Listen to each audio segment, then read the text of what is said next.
Welcome to episode 193 of In Touch with iOS, the show that talks about iPhone, iPad, Apple Watch, Apple TV, and related technologies. I'm your host, Dave Ginsburg.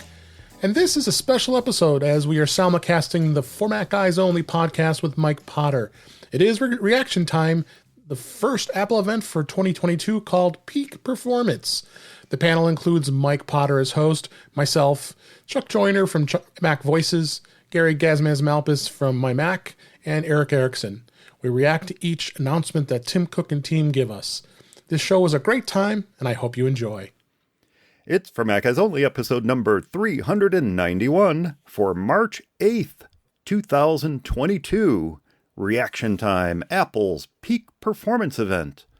Hey everyone, welcome back to For Mac Guys Only, the show for the Mac community, where we share our thoughts and opinions on current Mac news and events. And in what some out there are dubbing Apple's most important event in years, which might be a bit of an overstatement, we're back again today for another Reaction Time episode as Apple unveils what we, or at least I, hope will be a fun mix of Macs, iPhones, displays, and, yes, perhaps a peek at what's to come down the road as Apple lifts the curtains on what many hope will be the first new product introduction since the Apple Watch. Yes, everyone's talking about augmented reality. Now, I don't think we're going to see augmented reality today. Maybe we will. Who knows? Who knows?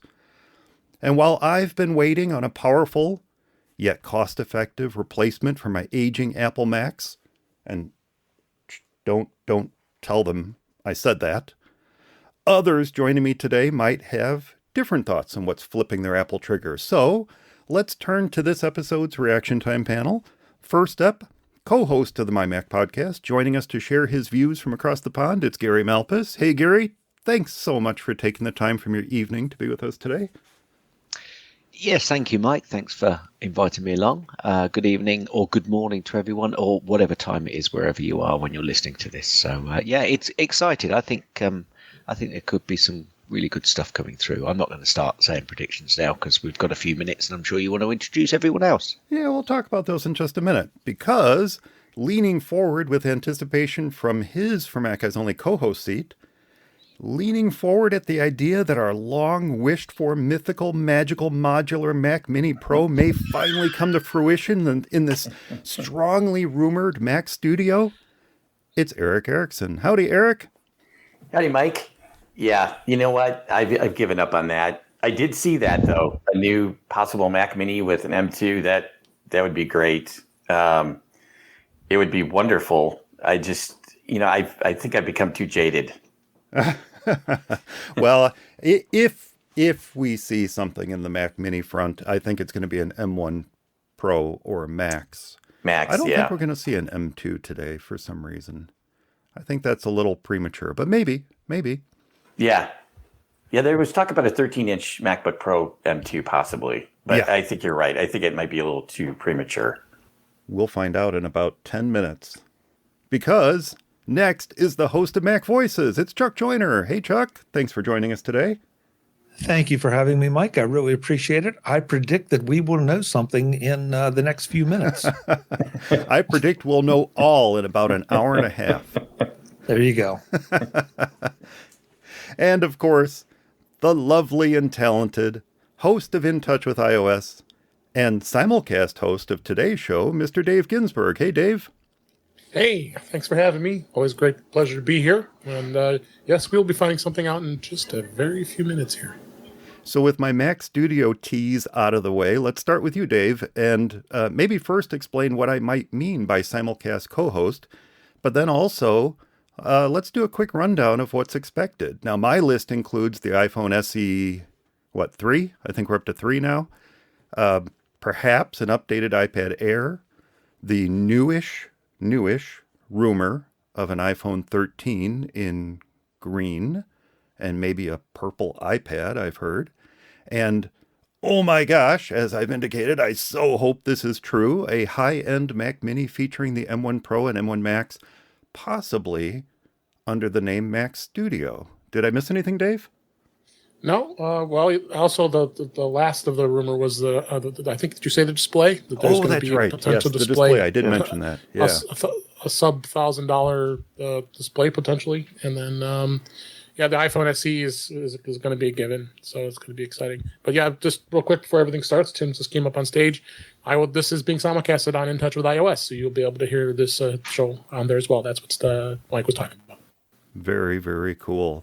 Eric, as we said a moment ago, we have not been shy about asking for a modular Mac Mini Pro for years, and now the rumors of new products are finally catching up to us. You mentioned being jaded. Now, do you think that modular Mac Mini is the right direction for Apple to take with a high-end Mac Mini, or should they just replace the Intel model with a M1 Pro Max slapped into it and continue to call it a Mac Mini Pro and be done with it? No, I think a modular, something that's upgradable would be great. Whether they'll do that or not, I think is a whole another thing. But it would be great to have another computer besides the Mac Pro that's actually upgradable, something that doesn't cost $5,000. But I think it's wishing for unicorns and. You don't want a $5,000 Mac Mini? No, actually, I don't. I'm sure we could probably spec one out if we really wanted one. Oh, I think easily.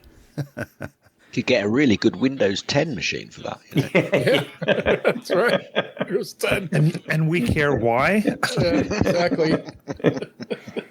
Now, Gary, how about you? What has been wetting your whistle in the days leading up to today's event? I've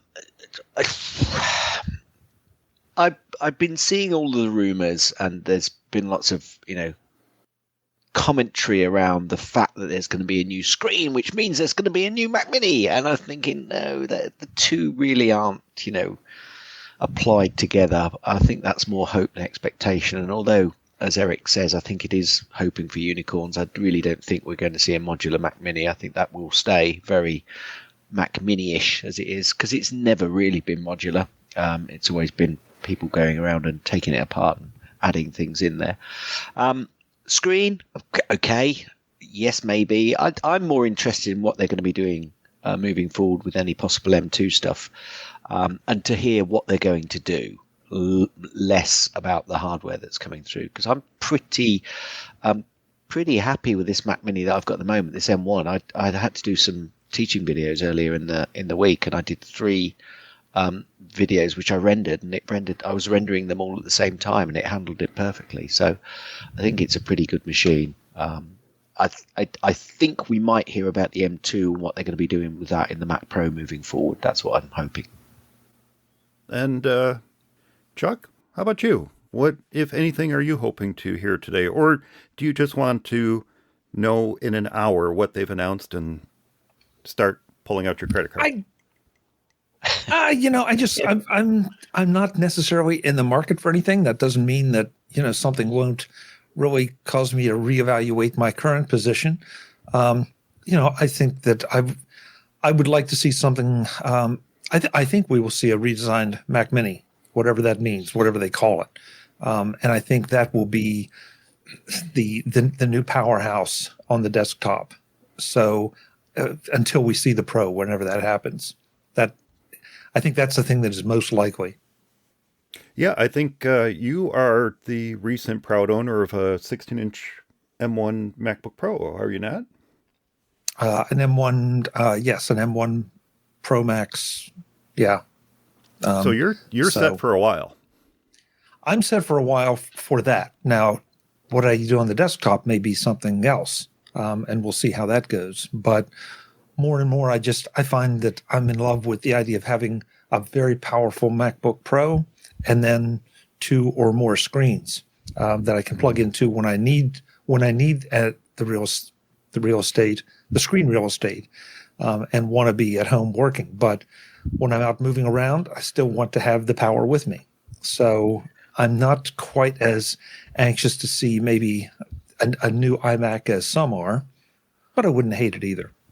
Dave, I know you've been watching it start. We're about 5 minutes in, and it looks like they've been spending some time focused on what is currently available and what might be soon available on Apple TV+. Yeah, interesting. They're highlighting Major League Baseball, which is on a lockdown right now with a strike. So apparently they're going to have Friday night baseball. So they've got an exclusivity of games on Friday nights, which is interesting to see. That's if there's a season.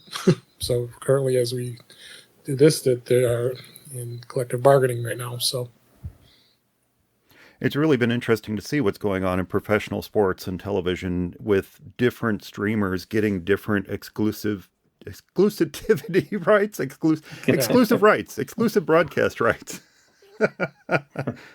Isn't it Amazon that has Thursday Night Football? Right. Yeah. And they're segmenting the pro sports onto different streaming networks. It's really interesting. And so to have Apple now say that they have Friday Night Baseball, that's I don't know. I don't have the volume up. It'd be interesting to hear if Tim has any comments about the strike. He didn't say anything. No, he didn't touch it. No, he wouldn't do that, would he? No. The last major strike was the last time I paid any serious attention to baseball. So I think 1971 was the last time I paid any attention to baseball. You know, Nolan Ryan's retired now. Who's Nolan Ryan? No.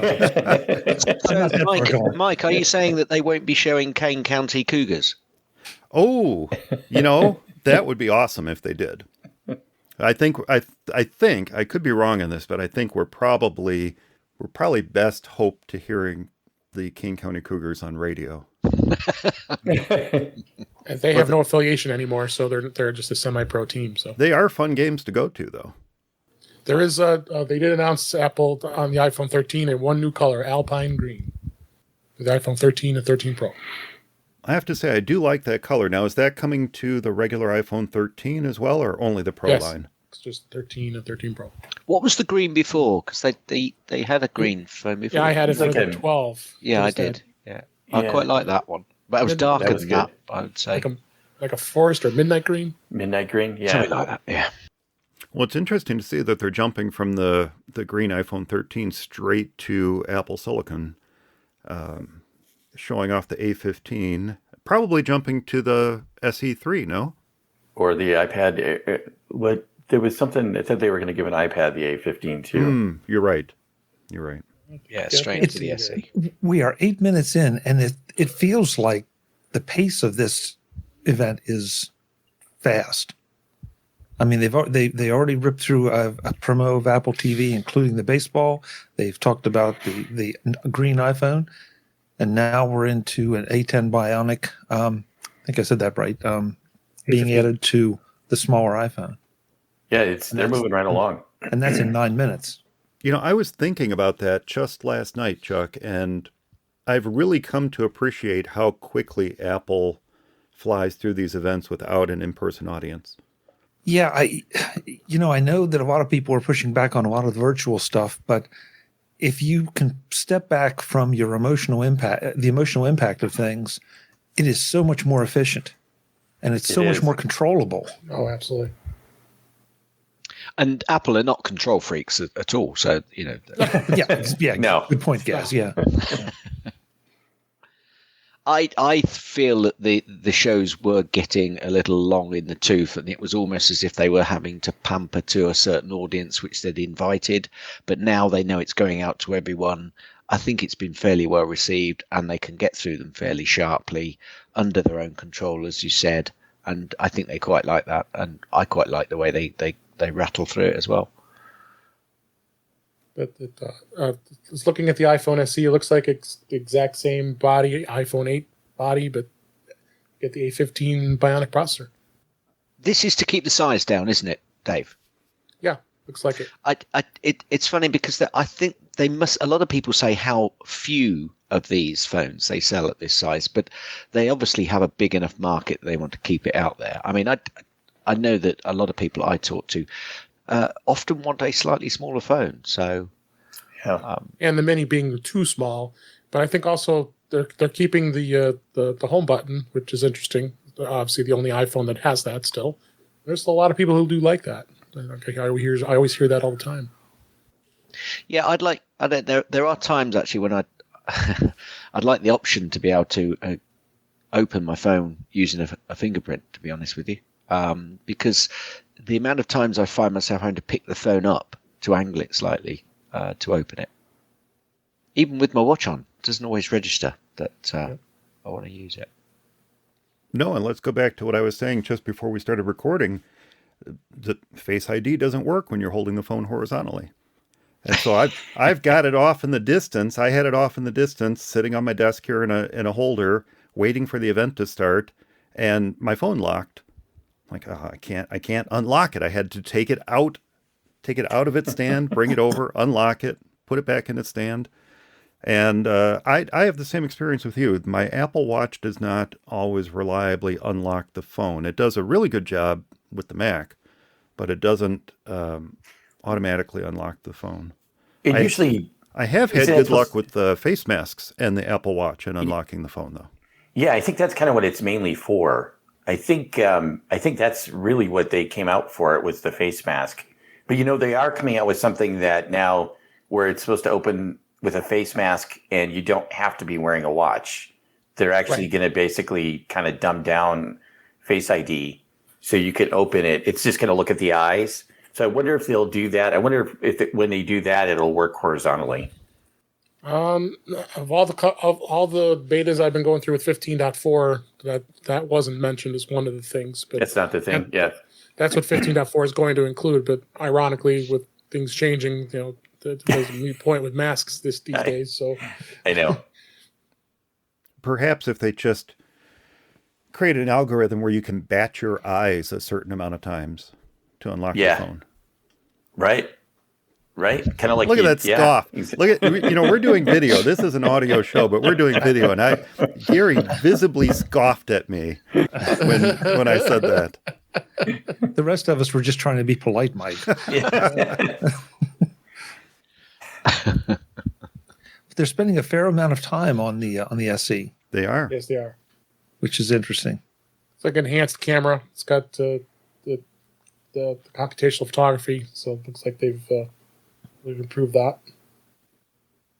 Going over some of the iOS 15 features we already know about. So yeah, not a great deal of new stuff yet, is there? But it feels like this is pulling the SE up more into not completely in line with the 13 or 13 and 13 Pro, but a lot closer to it. Interesting comment. They said she flat out mentioned that the iPhone SE will have updates for years to come. So interesting to actually say that, because we know iPhone has always been updated at minimum 6 to 7 years, depending on which model. I think they're having a dig there, aren't they? They're just having a bit of a dig because there's some hints that Samsung have just come out saying, we're going to start doing regular updates on over 2 or 3 years. I'm thinking, what? Shouldn't that be normal? So the price starts at $429. Is that a change, Dave? Do we know? It's only, I think it was $499, so it's about an $80 difference. That was the base price. Oh, so it's dropped. All the rumors saying that the price was going to be lower were not true. Wait, was it $399 before or $499 before? I thought it was $499. Could be wrong. So it is lower. So it's lower then. So it was lower by $80. Yeah. Okay. No. Sure, it didn't go up. Did it go up? Like I said, I could be wrong. I've just seen a comment go past saying that's a $30 price bump. Okay, so it was $399 originally. Okay. Yeah. No, so that's the SE done. As Chuck said, they're flipping through it. Yeah, iPad. Yeah, we're looking at about a 7-minute presentation then on the SE. Yeah. I mean, it was updated. It's an updated phone, so I think they probably spent about the right amount of time on that. They're spending quite a bit of time talking about photography, and a question popped into my head I've been meaning to ask any one of you on this panel. I noticed the other day, never really paid attention to it, but I specifically took a series of photos on my phone in the square, it's 1-to-1 ratio. Mm-hmm. And they look fine on the phone in photos, but when I bring them into the Mac, when I pull them up in photos on the Mac, they revert back to the original aspect ratio. They're not square. I have to pull them out of photos, bring them into Affinity or even use the editor in Photos and re-crop them to square images. And I find that strange. And this is, I thought, oh, maybe it's Photos on my older Mac. So I fired it up on, my newer Mac running the latest edition of Monterey, and it's the same thing. It's pulling them up in the standard aspect ratio versus the square aspect ratio that I shot them in. Anyone else notice that, or is that just? No, but guess what, Mike? We're all going to be trying that afterwards. Yeah. Thanks. We got the iPad Air, and it's now going to have the M1 chip. Yeah, that is. I use my iPad an awful lot. It's only for really big jobs that I go to the Mac now. So. Yeah. Which one do you have?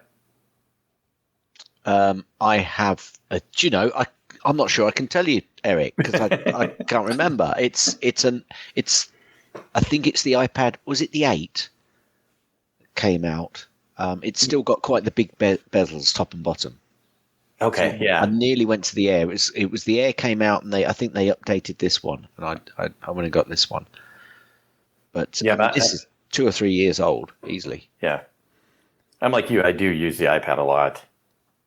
That's probably going to be my next Apple purchase, if I'm honest. Which one are you looking at?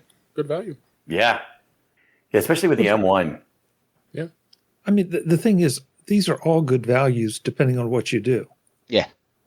I mean, I know that there's always the discussion about the Apple tax, but at the end of the day, these devices are devices you can pretty much grow into unless you already have an existing workflow or use case that you are looking to upgrade, and then you need to obviously buy upstream just a little bit. But the power they're putting into these things is just, I mean, let's be honest with each other. Most of us don't tap anywhere near the full power of these devices. No. We want it, we just don't tap it. Yeah. Yeah. To your point, Chuck, and to Gary's point, it sounded to me, Gary, like you had the entry-level iPad, the 9 point whatever or 10 point whatever, that $329. It could be. $. I'm watching the event on my iPad, so I'm going to see if I can go into system settings while it's still playing, go into about, and I can tell you that the model, it's iPad 8th generation. And I've always found, ever since they moved to the latest edition of those, and entry level is probably a bit of a disparaging way of referring to it because it's an incredibly powerful tablet. It is. It's perfect for most people who want to get into the iPad world. And it's very rare. You said you were debating between that model and the Air, and I think it's very rare for someone to absolutely need to bump to the Air. I think that what is it? I don't know what it is in pounds, but in US dollars, I think it's $329 or $349, and I think that's an incredible value. Yeah. It is. I mean, a lot of people will still balk at that because they'll see ridiculously cheap tablets elsewhere. But, what they don't account for is the fact that they'll be using this in 3, 4, 5, even 6+ years time. And they may have bought 3 of those other tablets by then. Or what I see more often is they buy the tablet, realize it doesn't do what they thought it might do for them, and then stop using it completely. So they're not even getting into the world. So that is absolutely right. My general advice is, while there is a wide range of phones to choose from, depending on your needs and what have you, there really are not many tablets to choose from other than the iPad. If you want something that's actually going to be useful on a daily basis, you're going to need to go with an iPad. If you want something that's only there to read books, one of the 8-inch Kindles might be fine. And you'll save a little bit of money, but you're only reading books on it and maybe occasionally browsing a website or something like that. But when you need to be productive and have software or apps, sorry, I'm showing my age there, have apps that can actually accomplish something for you, you need to have an iPad. Mike, I hate to confess this, but I had bought a Fire tablet a while back for a very specific use case that only a Fire tablet could do. And it barely did that. It barely accomplished the use case, but it was good for nothing else. And it is so far out of date now that I'm not even sure. I mean, it's in a drawer somewhere. I don't even know where it is. And the good thing is I paid very, very little money for it, and it showed. And as a result, I'm not sure I exactly threw the money away, but it certainly wasn't any kind of decent investment over time for any use case. No, you recycled the money away, and you did so very quickly. Yeah. It's in a drawer. I helped stimulate Amazon's stock price by a very small fraction. Yeah, going back to what I said, if you want a tablet to read, don't buy a Kindle Fire, buy a Kindle. Yeah. That's the perfect device for doing that. And not much else, but that's fine for many people. For several years I used an Android phone, and I think Dave, who said this earlier about Samsung promoting the 3-year upgrade on it? That's a big deal in the Android world. Yeah, it is. If you got updates after 18 months, you were lucky. That was someone who actually cared about you. If you bought a phone that still gave you updates after 18 months, oh gosh, that was fantastic. But anything longer than that was almost completely unheard of unless you went into the hacking world. And that was a fine way to go, because you could easily root most Android phones and put a modern operating system on it if you cared to go down that path. But for someone who just wants to buy a phone, have it for a fair amount of time, because let's be honest, the price of these phones is not that much different than an iPhone, and get good value out of it, you're just throwing your money away going with Android. So we could wrap up with iPad. It's going to be available this Friday for a $5.99 price start, and they're still offering 64 gigs, 256 gigs. I still don't understand that. No. Well, I just don't understand that. Well, I think it probably works for the majority of people, Dave, I would say. But you missed the most important thing. It's got Purple? Touch ID too. No. Pink, purple, blue, starlight. I was going to ask if purple was, Yeah, it's got the colors. Got the colors. On to the Mac. Yes, here we go. Hold on to your hats. As you were asking Chuck about which his computer, I also have the 16-inch MacBook Pro, M1 Pro, so I'm good. I'm set to go for quite a while, as well. So, did you guys see the article? I think yesterday was the first day I saw this. It might have been out for a few days, but people are buying used MacBook Pros without displays, or taking off the displays and using them as their own Mac Mini. So, and the argument is that with the built-in keyboard, the built-in trackpad, and then an external display via Thunderbolt, you've got a much more, arguably a more powerful computer than the Mac Mini. I think it looks a little ridiculous. Wow. But yeah, it works. It works, and it's an interesting use of hardware that might otherwise have to go to the landfill because the display is busted. Yeah, that's interesting. Do they have to take the display off, though? Ooh. Well, if it's broken. I just the same reaction there. Yeah, M1 Ultra. M1 Ultra. Ultra.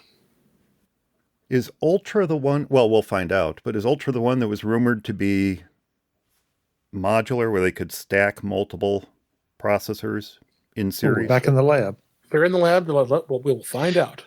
When we first moved to Apple Silicon, Mike, one of the things that I discussed with Guy was they're either going to throw the kitchen sink at this M1, and everybody talking about M2 and the next iteration, I thought that is either going to happen because they haven't done a good enough job at the start, or they've thrown the kitchen sink at it, and this is going to be a wonderful chip. So get in early, because it will be brilliant. And then they'll start not shaving, but, and not cutting corners, but making it not trip over, but making it more refined, which will either make it better or you'll get your trip ups there.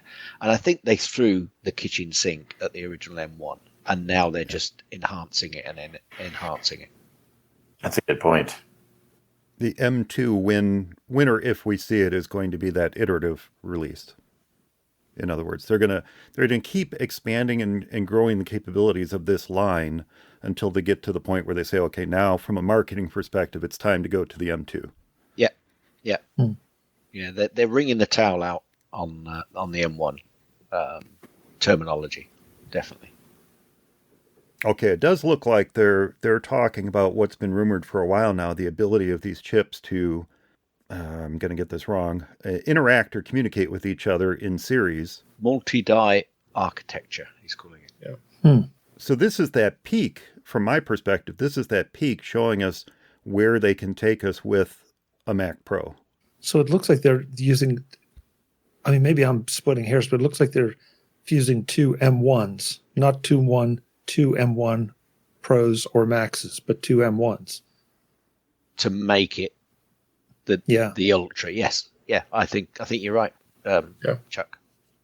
Which is no small thing, no question about it. No, because I think the issue was getting the chips to talk to each other so that it was seamless and gives you that extra power. Ultra Fusion. To join them together, Ultra Fusion. Yeah. 114 billion transistors. As powerful as that, we have an M1 in the house, my wife's MacBook Air. That's it so far. But to your point earlier, Gary, the power of the M1 Mac Mini that you have, and I know Guy has mentioned this multiple times before, how thrilled he is with the performance of it compared to what he had before. It's always fallen just a little short for me, and the Pro and the Max answered those shortfalls. And so it's interesting to see, to what you were saying, Chuck. They announced that the Max RAM now can be 128 gigabytes. Wow. So it'll be very interesting to see what the performance is of the Ultra versus the M1 Pro Max. And Max. Knowing how well that MacBook Air with 8 gig of memory performs, it has been on my mind the past week or so. If a Mac Mini is introduced on the higher end that can potentially be ordered with more than 16 gig, that can potentially support multiple displays, more than two.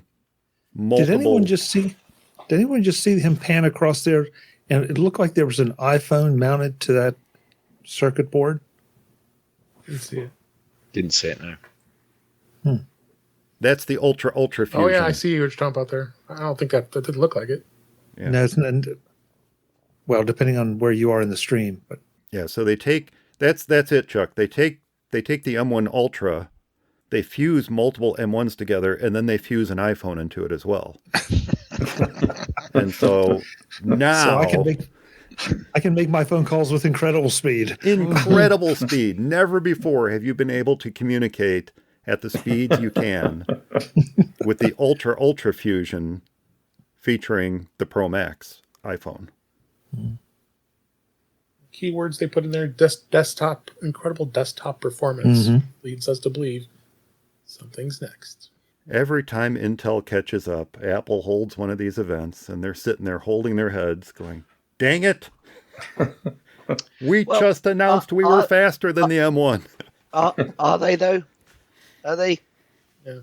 Because they're not competing against the chip in their core marketplace. They're competing against the marketing machine, which is Apple, but they sell their chips generally to the PC marketplace, which is still much, much bigger. And it is much bigger, but the PC marketplace is competing against the Mac market. Yeah, I get that. So they're competing, against the marketing machine, which is Apple, but the vast majority of people are still going to be sticking with PC machines. So it's not like Apple are ever going to let this go out into any other machine other than an Apple machine. Wait, say that again? Say that again? I don't think Apple are ever going to let these processors go out into anything other than an Apple machine. Agreed. I thought I heard the opposite. No, you're absolutely right. Apple is never going to let this out. No. There will be other ARM chips, other ARM licensees. Yeah, now that's the thing. It's when the other chip manufacturers suddenly start going down this avenue of but again, they would have patented the backside off this. Yeah. So, yeah. What's interesting is, reviews. oh yeah, all the big apps. I was going to say, Intel could have gotten into the ARM, into the RISC type chip a long time ago, and they didn't.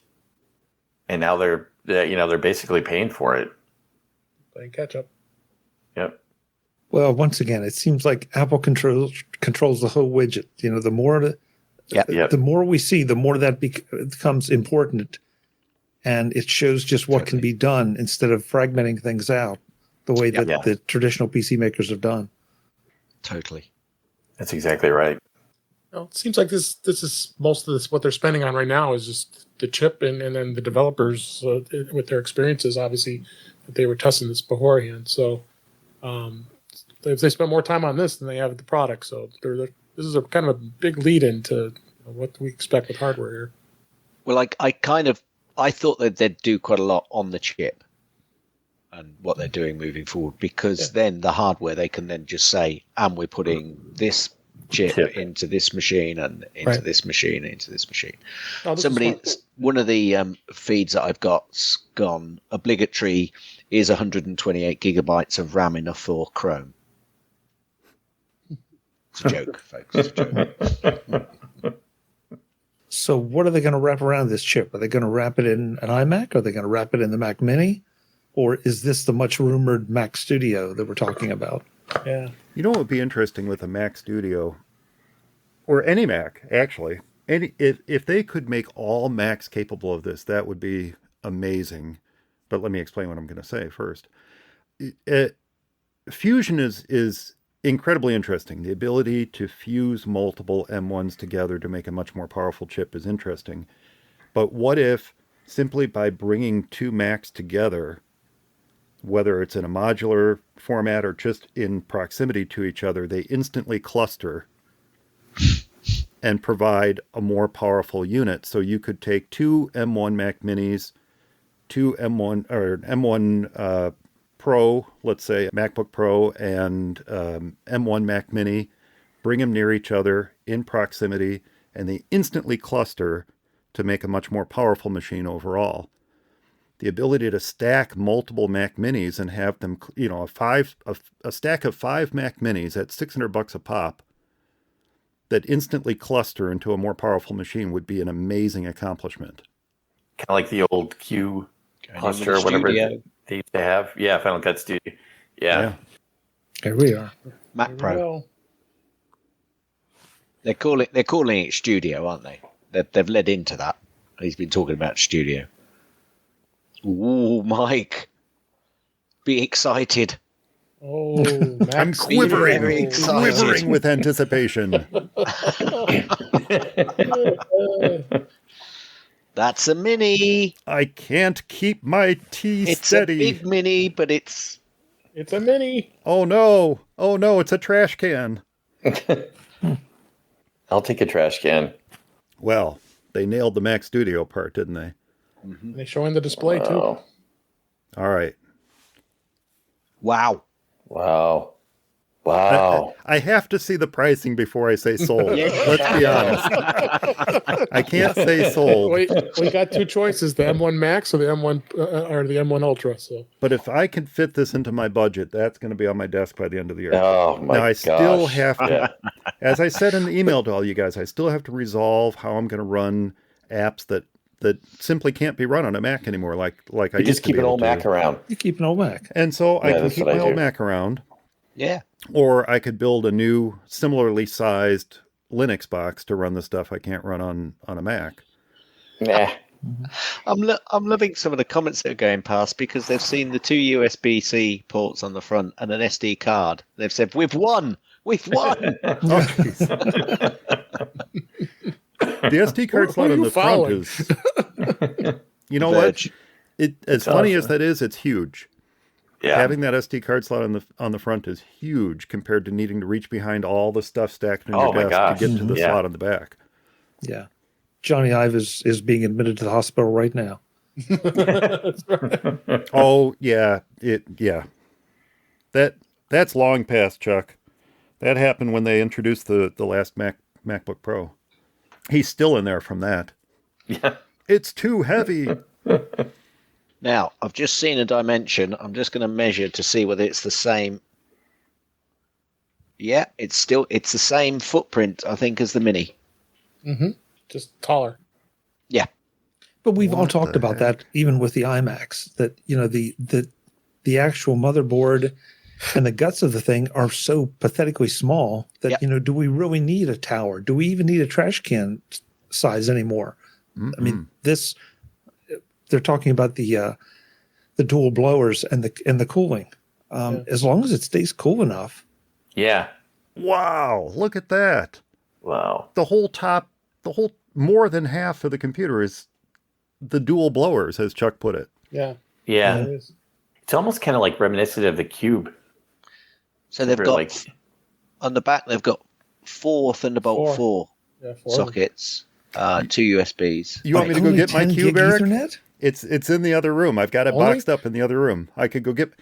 The Cube was an awesome Mac. I love the was. Cube. Yeah. It was. Yes, it had its problems, but every Mac has its problems. I loved the Cube. The ability to Yeah. pop that handle, suck, the sound it made when you pulled the guts of that computer out of the acrylic case was so satisfying. Also, Chuck. there's 6 ports. 2 in front, 4 in Yeah. back.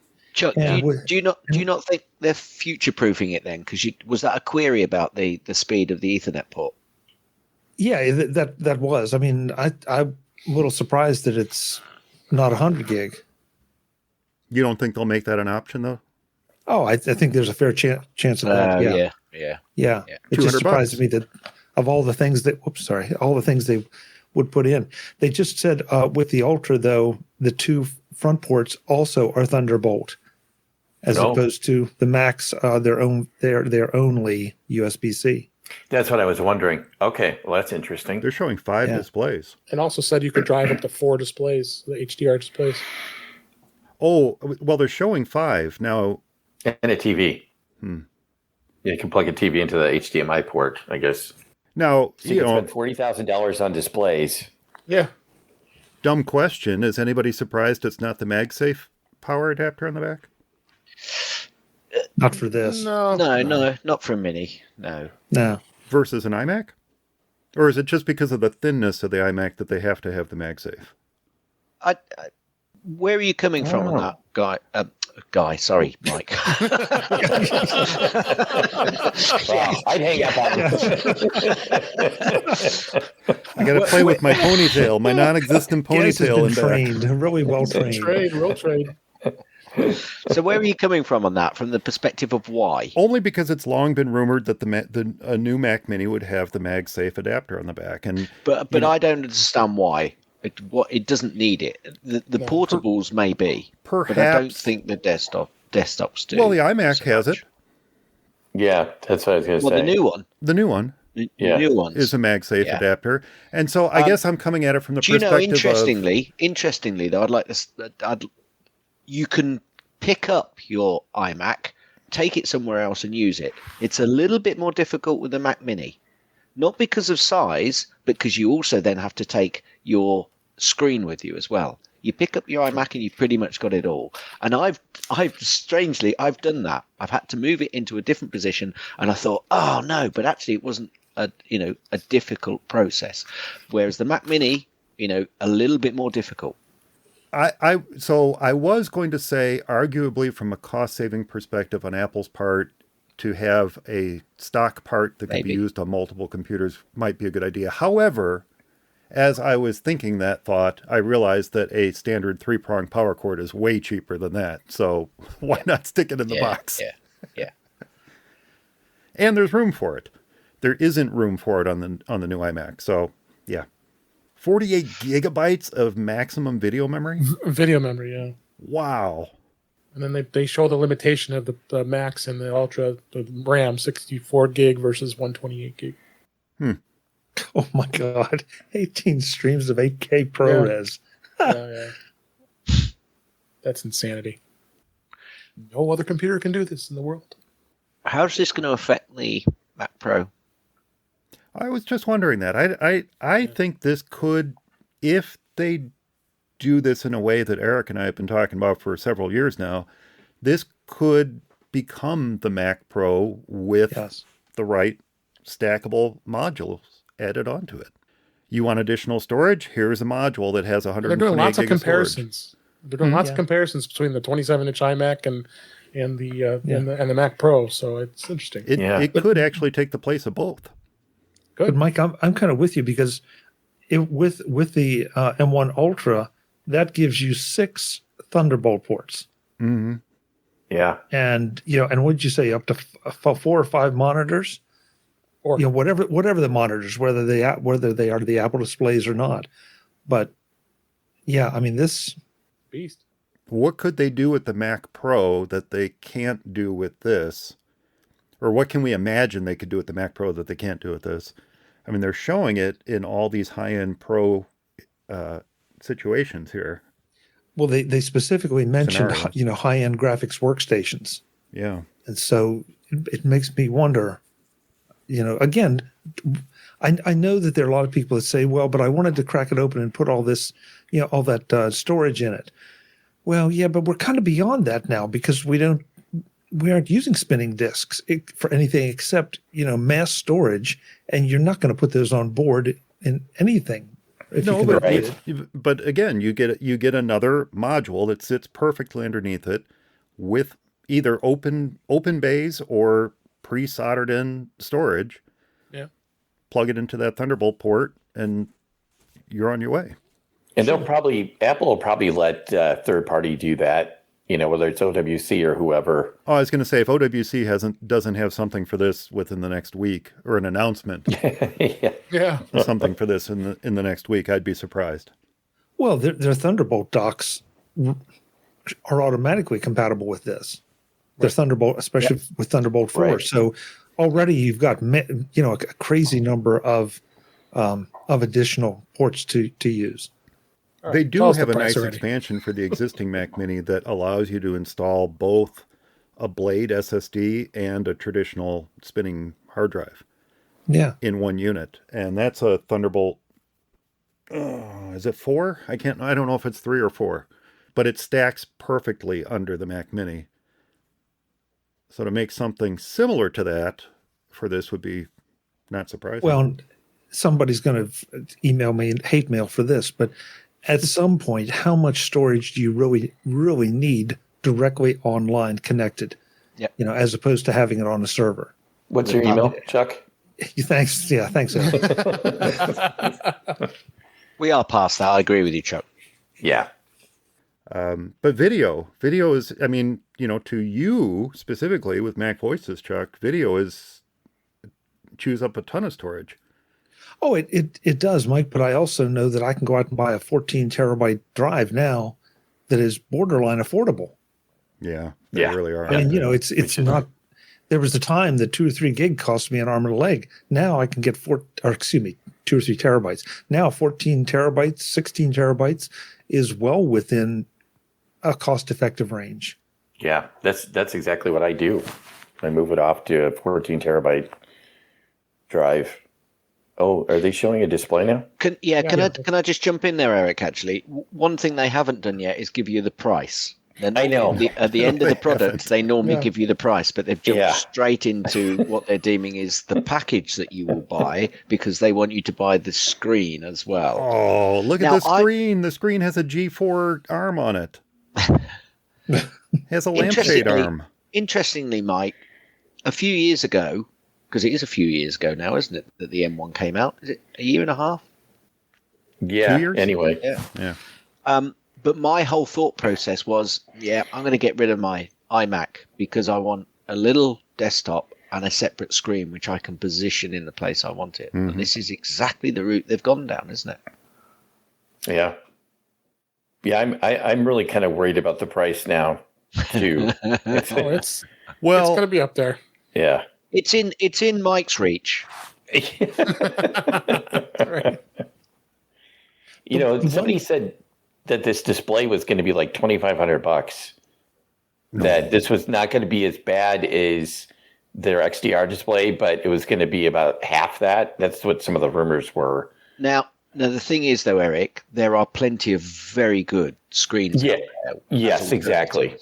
Yep. So, I think that's we don't want to glance over that third-party accessories have always been part of the Apple ecosystem, and Apple doesn't have to build everything, and especially when it is for very specialized use cases or edge use cases. And so, if you need all extra storage, if you need multiple, you just need screen real estate as opposed to high quality screen real estate, you can turn to the third-party market and do so very affordably. Sure. Yep. Am I understanding that this new display they're talking about right now has an A13 processor in it? They put a processor in it, and it's got a 12 megapixel wide angle camera. Dang. And high fidelity 6-speaker sound system, too. 4 woofers, 2 tweeters. So this may very well be the replacement for the 27-inch iMac and the Mac Pro. Yeah. And the Thunderbolt display from years ago. For this market, this is not a consumer device. No, it can't be. For the consumer, we may see an iMac later, but for the higher end professional or mid-level to high-end professional, this is a super viable machine. Well, it's certainly not a consumer display.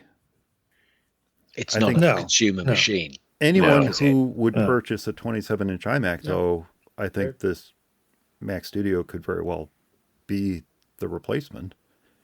Well, they did add four ports to the back of this. But they did add 4 ports to this, and it's one of them is Thunderbolt. So, yeah, but that's just a Thunderbolt to go in, though. That's just got USB-C. That's just on the display, though. Display I'm talking about, Yeah, I think when they come out with the 27-inch iMac, they'll probably incorporate parts of this display like they did kind of with the top of the line iPad. They did some of the glass and the brightness and stuff like that, but I don't think it'll probably have all of the stuff that this display does. Oh, but they are showing your MacBook Pro, Chuck and Dave, with 3 of these displays connected to it. So yeah, I see that. And they just check. When are they available? I'll order now. Yeah, check the limits on your credit card. Yep. They just offer black colored mice and keyboard too. Yeah. All right. So we're getting the specs, so we should be getting prices next. Yep, here we go. You would hope. How many commas will it have in it? Yeah. Wow. All this build up.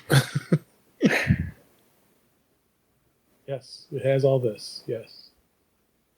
A great display to match with any. Yeah, they're gonna show you both in action now. To show you the reasons why you need to buy both together. The tilt and height adjustment is big.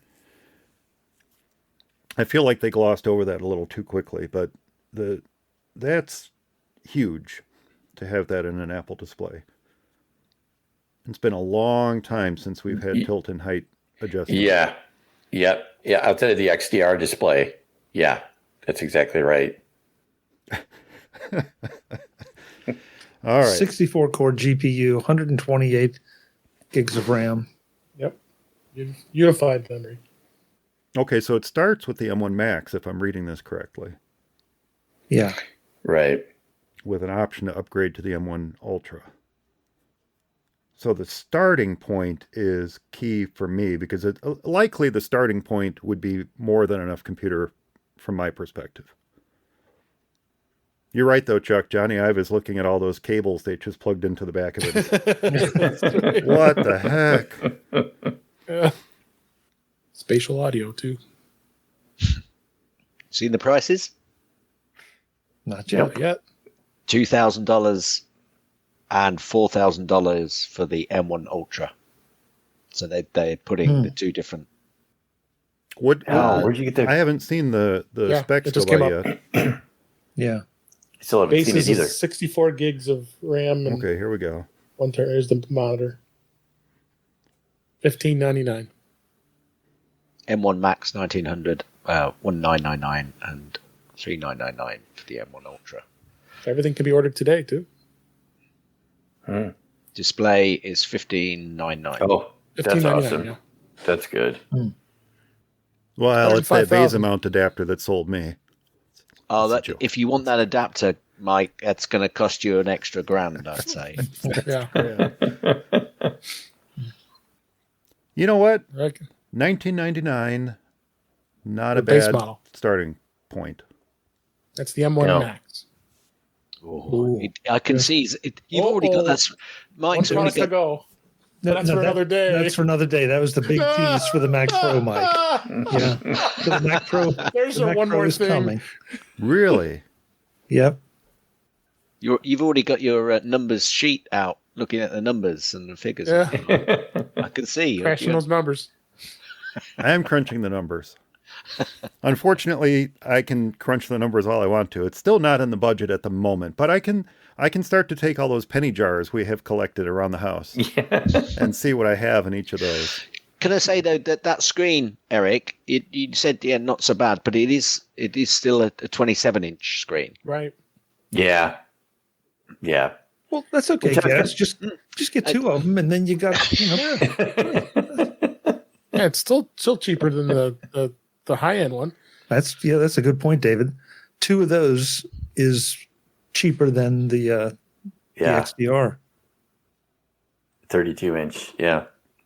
So right now I've got it as us at 57 minutes. Yeah, I think we're going to wrap it looks up like here. Tim is wrapping up. It sure does. He is. He's going. See you, Tim. I get Wow.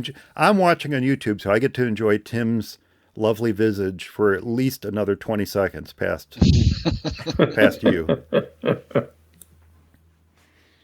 So is it the display is 1600, but then the stand will be another grand? Is that it?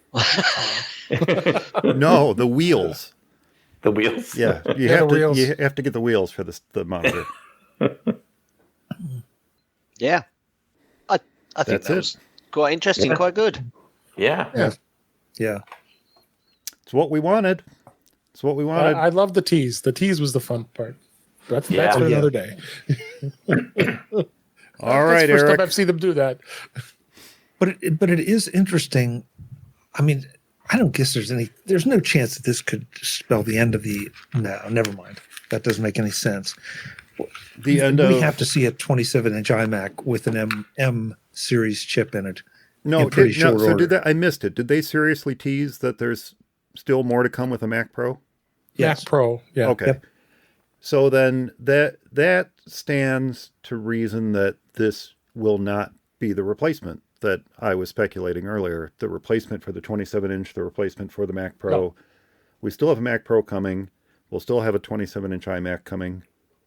I Makes agree. sense. I agree, Chuck. We still have that. We still have that coming. Probably summer, June. I don't know. I mean, possibly a dub, but I kind of don't think I almost feel like that may be just a Tuesday morning announcement that press release that we've taken the M1 iMac and we've upped it to 27 inches, and maybe we have an option for the other M1 chips. Right. Just as sort of a not quite an afterthought, because I think that's a machine that if you're tied to a desk at an office, that's going to be a machine you want. I'm not sure the 21 inches is adequate, at least not in my mind. I think the most important takeaway here is if you still want a Mac with upgradable memory, you can still buy one new with warranty from Apple in the guise of a 27-inch iMac or a Mac Pro.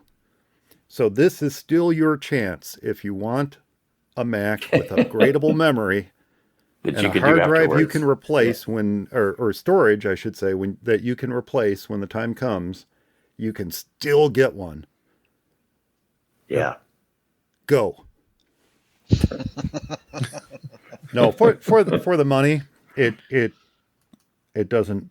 just doesn't make sense to get the 27-inch iMac at this point. Oh, no, Oh, no. not at all. No. Mike, not unless you have one of the use cases you're talking about where you have something that you're going to need to run for a protracted period of time into the future until something else supports it.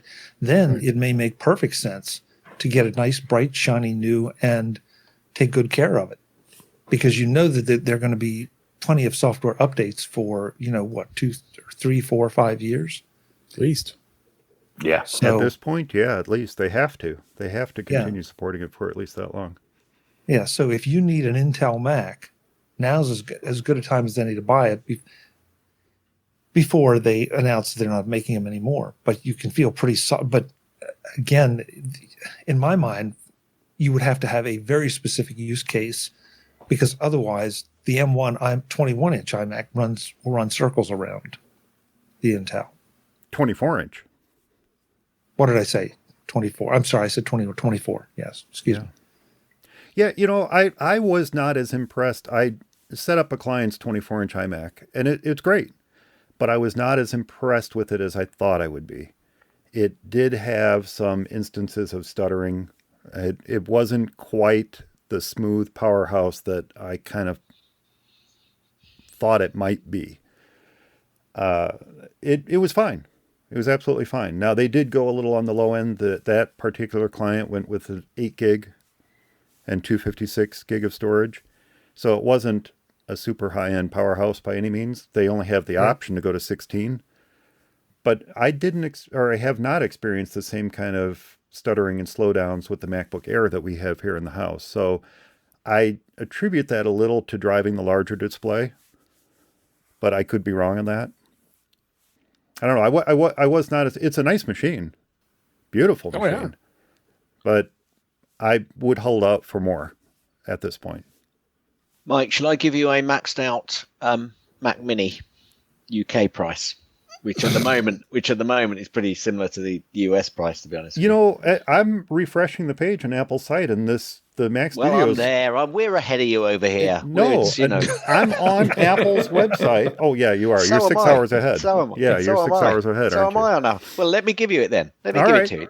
So M1 Ultra, 20-core CPU, 64-core GPU, 32-core neural engine, 128 gig unified memory, 8 terabyte SSD. That's all I've gone for. 7,999. There you go. Good deal. Nothing. Good deal. Pocket change. But in that category, I mean, think about It is a I'm good not deal. complaining. No, I'm not complaining. Yeah, that sounds be like over 10. It's crazy for us, but for graphics workstation. If you want the standard one, Mike, they're giving you 4 chip options. So Apple M1 Max with 10 core, Apple M1 Max with that's got 24 core GPU, 16 core neural engine, or you can go for a 10 core again, 32 core GPU, or it then ups it to Apple M1 Ultra 20 core CPU with 48 core GPU, 32 core neural engine. And then the top end is Apple M1 Ultra with 20 core CPU, 64 core GPU, 32 core neural engine. It's the difference between those two, 64. And that goes, obviously the first one is standard price, and it goes plus £200, £1,400, £2,400 up in price. What the heck? You could just put it on your Apple Card, you'll get another 3% cash back. No, it starts, the $19.99 starts with the M1 Max, though, correct? M1 Max, yes, correct. 10 core CPU, 24 core GPU, 16 core neural engine. Do I have the order of these correctly? The lower end is the Pro and the higher end is the Max? Or is it the other way? Yes. The lower end's a Pro, higher end's the Max. Yep. Okay. That's right. All right. And the So Max it's starting Pro with the is higher, 16-inch. other than the Ultra, it's starting with the higher end of the M1 line. Right. So it's Pro, M1 Max, Ultra. Yes, correct. Okay. I want to get that studio display. It's pretty sweet. When you compare, It is. Are you guys on the US Apple site? I'm not getting the Mac Studio yet. It's Yeah. not. Yeah. It's not there It's yet. up for me. You maybe try it again. It is up for you? It is. I just did a force refresh. Yeah. It's not coming up. Because I'm just looking at the studio display now. Well, that's interesting. A minute ago, I thought I saw the display, but I don't see it now, and I don't see the M1, the studio yet either. You know, when I compare that Mac Studio to a MacBook Pro, if we go to the 16-inch MacBook Pro, or heck, even the 14-inch, quite honestly, they start at $19.99 with 16 gig of memory and 512 storage. And that's with the Pro. That's with the M1 Pro. And so if we go with the M1 Max, that's a $500 bump on the 14-inch MacBook Pro. And what is the, it starts at 32. It's got the 32, 512 storage for $19.99. The 14-inch MacBook Pro is $28.99.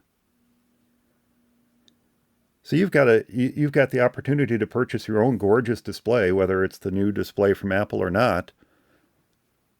A Mac Studio. Oh, here's a question, since I can't see it yet, Gary. Does the Mac Studio come with a keyboard and mouse, or is it like the Mac Mini and it does not come with a keyboard and mouse? No, I'm not seeing any extras. Let me just go back into it. Because that was, oh, there it is. Now it's up there now. Never used to. No, it's not. No. What's in the box? A plug and the Mac Studio. Yeah, see, that's a little bit of a mistake on Apple's part, I think. The idea with the Mac Mini was to replace a desktop PC you had in the house. You already have a keyboard, you already have a mouse. That was the original thinking by not including a keyboard and mouse with it. And it just kind of stuck. But with something like a Studio, I'm thinking that a keyboard and mouse should be part of that. Do you think that somebody who's new to computing is going to buy this, or someone who's No, they're not. got a Absolutely, Mac? and that's why I think the keyboard and mouse should be included. Someone who's already got this. Yeah, but you sell your old equipment, don't you? So if you're going to sell your old equipment, aren't you going to sell the keyboard and mouse with it? I've done that, and then just bought a new one. But if they're calling this the Mac Studio, so I'm deeming that they are aiming this at smaller businesses, and those folks are just going to keep hold of their keyboard. Fair point. If you the site's up now, they've got all the information there. If you notice under iMac, notice there's only a 24-inch mentioned. Really? Yeah, they did. Yeah. Really? Oh, that's interesting. Well, I buy from the refurb store anyway, so. David, you know what? You're right. I mean, there is no Intel iMac here anymore. No, even on the Mac Mini. Mike, you better get out there and grab one. Don't fool around. Because they were selling the... oh, no, they still have the Mac Mini, the Core i5. Yeah, the Mac Mini's still on there. Yeah, but the iMac is gone. So knowing the performance of an M1, forget the Pro, forget the Max, Ultra, all that, knowing the performance of an M1, as you said earlier, Gary, with editing the videos you had to do, I know a guy's been doing that same thing. Others have had M1s and have been very happy with that MacBook Air. Knowing the performance of the standard M1 with 8 gig of memory, I think, and the Mac starts with 32. Can I say I've got 16 gig on mine? Sure, I think that's a necessity. Yeah. That's what I have to. Yeah. But knowing how well it performs with 8. My Mac Minis have 8. Performing fine. Yeah, this is starting at 32, so I see where you're going. Yeah, if you do two bumps on the standard Mac Studio, bump it to the M1 Max with 32-core GPU, and even that, I argue, is not necessary. Nope. But do that bump, and then bump from 512 to a terabyte of storage as the base. 2.6. You're at $23.99. You go into the You're at $23.99, and let's not bump anything else because I still got to buy that keyboard and mouse. because you haven't got any, have you? You haven't got one. But those two bumps, $23.99 for the power that this brings to the desktop, that's a good value. Yeah. That is a good value. If I were to do it, I'd bump it just 1 terabyte would be fine with me. 32 gigs of RAM is more than enough. Yeah, I think so. So you got $200 to 1 terabyte. This absolutely fits in that slot that we talked about when the Mac Pro was introduced. The new Mac Pro was introduced, and said, why can't they make it a little bit more modular and start on the lower end? Right. Mm-hmm. Why do they have to start at, what was it, $5,000 or whatever it is? Why can't they start at something that's at that $2,400 mark that the old Mac Pros used to be at? Have Apple grown ears? I'm thinking they have. I really think they have. I mean, look at the new MacBook Pros. Look at what they're bringing to the desk with the Mac Studio. They have absolutely grown ears, and they're listening to their customer base. And they've made some important internal changes that in the past might have restricted them from making some of the moves that they're making now. My only question would be is, I wasn't around in the Mac world when they had lots and lots of different variants, as long as they don't go down that avenue. Yeah.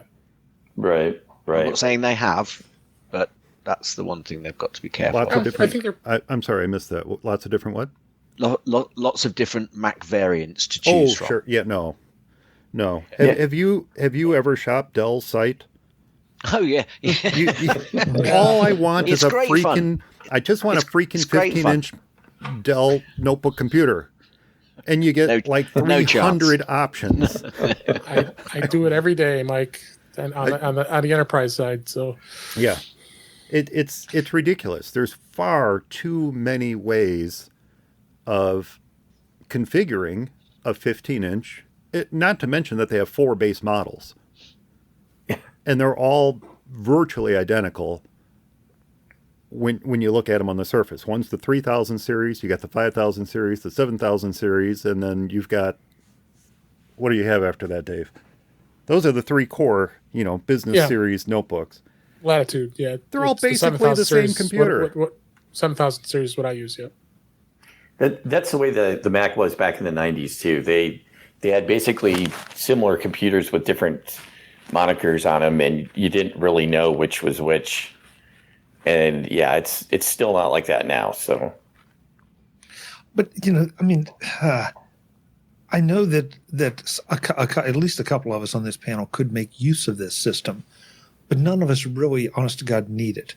Right. Even at the base level, would it be nice to have? Sure, but to really be able to have. Let's see. How do I want to say this? To be able to have the price justify what we could do with it.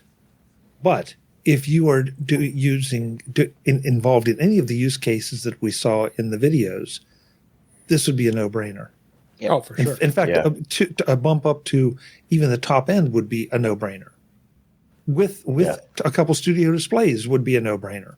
So, as much, I've said this a number of times, we all have to get used to the idea that we are not the pros that they are building these things for anymore. We may be prosumers, but, this is for the real big boys who really need the stuff. Right. No, but, okay, I know exactly what you're saying. I don't need a Mac Studio with that amount of power in it. We've all said that entry-level one is more than enough for, I think, any of the 5 of us here. More than enough. However, I need more than what the M1 can bring me. And that is one of the big reasons I've held off purchasing one. If they could take the M1 Pro, I don't even care about the Macs. If they could take the M1 Pro and make it as an option on the standard Mac Mini, and I could go from that $699 to, say, $1299, that would suit my needs. But Apple's not going down that path. So my option is M1, which out of the box doesn't really do enough for me. An M1 24-inch iMac or Mac Mini or Mac Studio. That's it. Those are my options. Not necessarily, Mike, because what about why wouldn't you go with an M1 Pro MacBook Pro M1, whichever M you want Too expensive. to upgrade to. It's way out of my budget. We just said the 14-inch MacBook Pro with the specs I need is $2,900. This is $1,000 less than that. Well, then you need to up your budget. But I don't need a portable. I don't need a portable. Well, I need a desk. okay. I need a desktop computer. Okay, then in that case, you just need to wait a little longer, because I don't think there's any. I don't think there's any question that will come at some point. And I don't think there's any question that we'll see an M1 iMac. Excuse me, an M1. Yeah, I said it right. M1 iMac with Pro and Max options. Yeah, but they'll also be $1,999, if not more. Well, maybe so, but that's the price. No, and I'm not. That's my point. I'm not complaining about the price. I do think that there is a room in it. I'll go out on a limb and say at least half of us on this panel could benefit from the Mac Studio over an M1 Mac Mini or an M1 24-inch iMac. Yeah, if those are our only choices. And they are.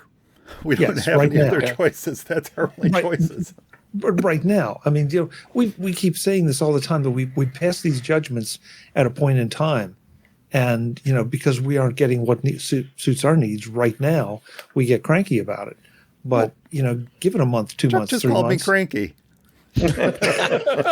Well, he's right. No, but it's been well. Thanks for the backup, Eric. Well, let's put it this way: it's been 2 years. It's been 2 years, and we've not been handed anything more than the M1 Mac Mini. So, the next step is the Mac Studio. I think the Mac Studio is awesome. I think it's perfect for my needs. You're basically buying a Mac Mini sized machine with 2 whopping great fans on top of it. Yeah. Absolutely. Yeah. That'd be interesting to see. They say it's quiet, but for $19.99, I think it's a great deal for my need. Now, I don't have that in my budget right now, but when I do have that in my budget, that's the machine I'm going to get. Now I know what I can get. See, that's the thing. Now I know. I've been in this vague land of what am I going to do? I need to get a new machine. Right. Yeah. But what am I going to do? Because these don't really suit my needs. Well, now I have something that suits my need, and I have something I can aim for. I have something I can save for. And to Dave's point on the quiet bit, I think that's why they are so big, Dave. So those fans don't have to go fast. Yeah, they can just run smooth. So it can be quiet. So it can be quieter and just move the mass of air that it needs to move. Yeah, yeah. It's in your future, Mike. I can see it in your eyes. Yeah. No, now I have a machine. I can say that's my goal right there. That's the one I want to get. Yeah. We are also looking forward to all of the tests that are going to be coming out. And all Get off my lawn, Chuck.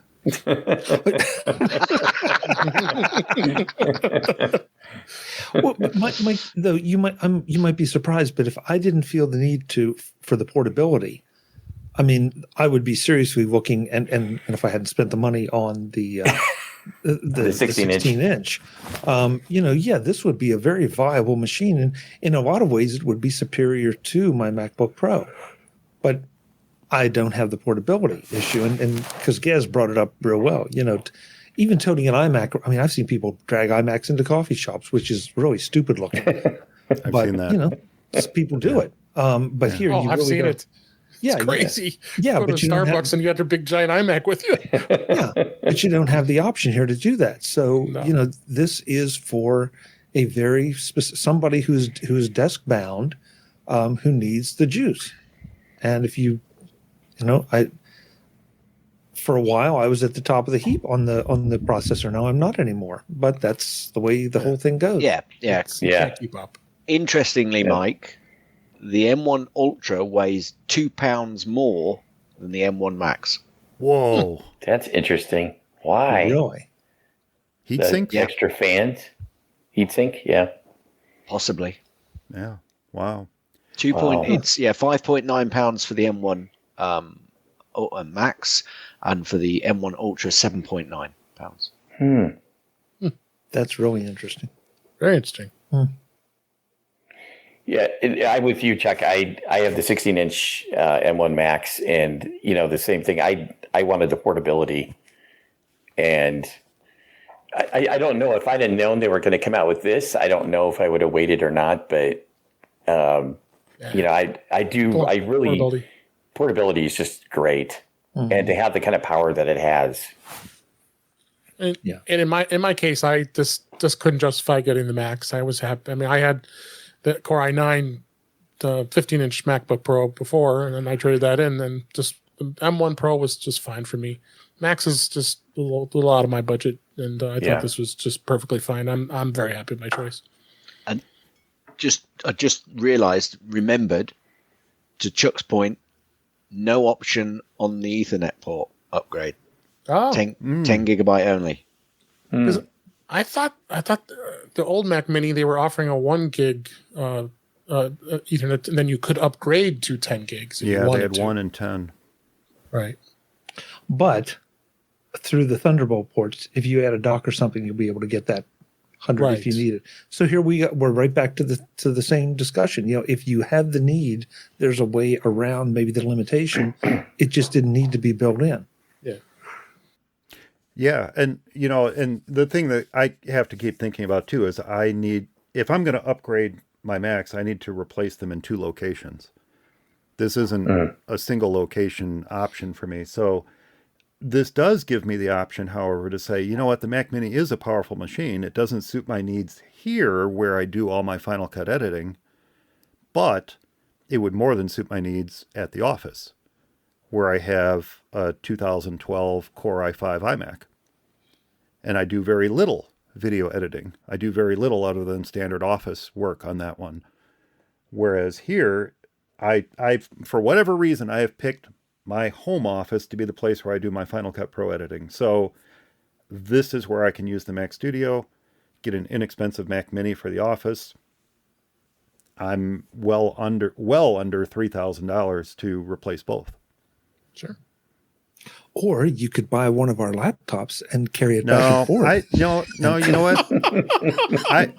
I can't be productive. I can't be super productive on a laptop. I just cannot. Even with an external display? No, there's too much. Excuse me. There's too much crap all over the place. You got the laptop. You've got your proper keyboard. You got a mouse. You've got another display. Why don't I just get a desktop computer? No. The laptop. I'm not letting you in my office. I have one. I'm using a laptop right now for this, but it's perfect for that. Whereas it's just not right for working and being productive at a desk. But I actually, that's how I use mine most of the time. I use you're it on wrong. a desk. But I have it closed up though and tucked behind the monitor. So no, everybody is different. And you know what? Yeah. That's one of the things I love so much about the Apple ecosystem is that, as we talked about, limited selection is not the right. Unlike Dell, where there's too much selection, it's the just right amount of selection.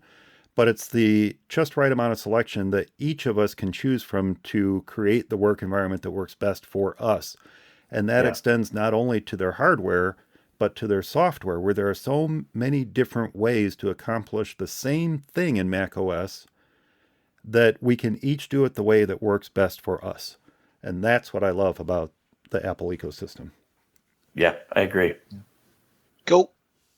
So, perhaps... Let's see, we're an hour and a half in. Perhaps we should take a cue from Apple and actually wrap things up early for a change. What do you guys think? Is there anything else we want to touch on today? Is there anything worth readdressing with the iPhone SE, with the iPad, with anything else they talked about today? Other than the Mac Studio and the display? One thing I'll add is they did just release iOS and iPadOS 15.4 release candidate. And they did announce that it's going to probably be, the final version will be released next week. Oh, okay. So they didn't release the final version today. They released... No, release candidate. Okay, awesome. Still in beta. But usually when the RC comes out, Apple's track record, I would venture to say next Tuesday would be the final release. Awesome. Well, very good. Unless there's anything else to add, I think that might do it for this episode of For Mac OS Only. Thanks to everyone for joining us this time. Remember, I do love to get your letters, so if you have any comments about the show, a tip to share, or a software or hardware problem with your Mac, you can write to me, mike@formaceyeesonly.com. And if you'd like to share your feedback with anyone on Team for Mac Eyes Only, our email and social network addresses can be found on the Meet Team for Mac Eyes Only page at formaceyeesonly.com. And I'll just go around the panel here and thank everyone for joining us. Gaz, what's the best way for people to get a hold of you?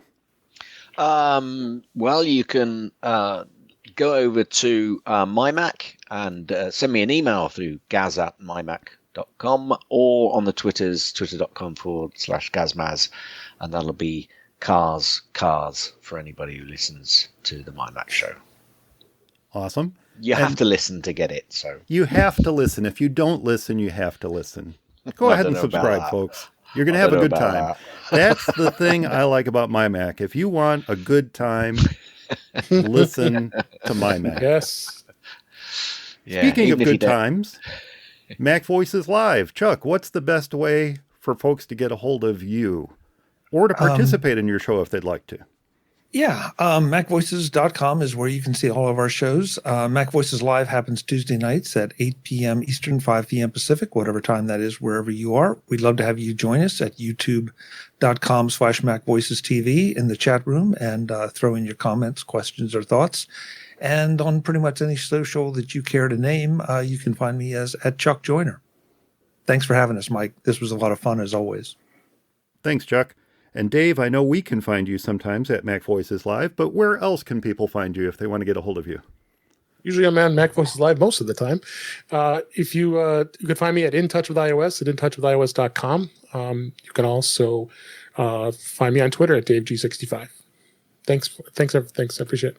And Eric, we know the best way people can get a hold of you, but what's the best way for folks to get a hold of you? Eric at For Mac Eyes Only. That's the best way. And Chuck told us how to get a hold of him, and then he hung up on us. See you, Chuck. Might have got disconnected. Thanks so much for listening, everyone. And thanks to our panel. We got Gaz, we got Dave, we got Chuck, and we've got Eric. Thanks to everyone for joining me this episode. Stay subscribed, and we'll talk to you next time. What a fantastic event it was this time around, and some great new products announced, including the iPhone SE with 5G and an A15 Bionic Chip, the iPad Air with M1 chip and option for 5G, the new Apple TV Plus announcements, including Major League Baseball's Friday Night Baseball, Coda, as well as great Mac announcements, including the M1 Ultra chip, Mac Studio Desktop, and the new Studio Display. But with that, that's a wrap for this week. Please send your comments, questions, and suggestions to our email address, feedback@intouchwithios.com. You can follow us on Twitter at InTouchWithIOS. Support the show by buying me a coffee at intouchwithios.com/coffee. We'd really appreciate it. Make sure you like, share, and subscribe so you are notified when we are live streaming on our YouTube channel, which is youtube.com/DaveG65. You also can watch and listen to past shows. Visit In Touch with iOS magazine on Flipboard, where many of the topics we discuss are flipped onto the list. The link is in the show notes. You can also subscribe to our show in your favorite podcatcher, including Apple Podcasts and many others. But better yet, go to our website at intouchwithios.com, where all the ways to listen to us are there. I am Dave Ginsburg, and you can find me on Twitter at DaveG65. I really hope you enjoyed this special episode, and thanks for listening.